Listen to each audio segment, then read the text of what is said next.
ভাৰত চৰকাৰে পাকিস্তানৰ বিৰুদ্ধে পেহেলগাম যিটো আক্ৰমণ আছিলে, পেহেলগামৰ সন্ত্ৰাসবাদী আক্ৰমণৰ বিৰুদ্ধে ভাৰত চৰকাৰে পাকিস্তানৰ বিৰুদ্ধে যি একশ্যন আৰম্ভ কৰিছে, সেই একশ্যনৰ প্ৰতি আমাৰ ৰাইজৰ দলৰ পূৰ্ণ সমৰ্থন আছে। আমি স্পষ্টকৈ কৈ দিব খুজিছোঁ যে ৰাইজৰ দলে ভাৰতৰ আভ্যন্তৰীণ বিষয়ত ভাৰত চৰকাৰে লোৱা নিৰাপত্তাৰ প্ৰশ্নত ভাৰত চৰকাৰে লোৱা সকলো বিষয়তে আমি সহমত পোষণ কৰোঁ।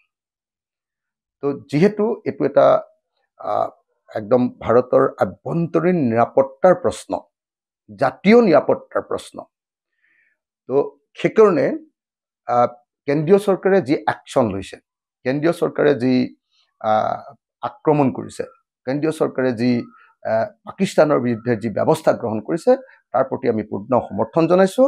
আৰু এই ক্ষেত্ৰত যেতিয়ালৈকে কেন্দ্ৰীয় চৰকাৰে পাকিস্তানৰ বিৰুদ্ধে বা সন্ত্ৰাসবাদীসকলৰ বিৰুদ্ধে একশ্যন গ্ৰহণ কৰি থাকিব, তেতিয়ালৈকে ৰাইজৰ দলৰ সমৰ্থন, পূৰ্ণ পৰ্যায়ত সমৰ্থন আমি ব্যক্ত কৰি থাকিম। আমি ভাৰতবাসীৰ লগত আছোঁ, আমি ভাৰত চৰকাৰৰ লগত আছোঁ, আমি পাকিস্তানৰ বিৰুদ্ধে আছোঁ।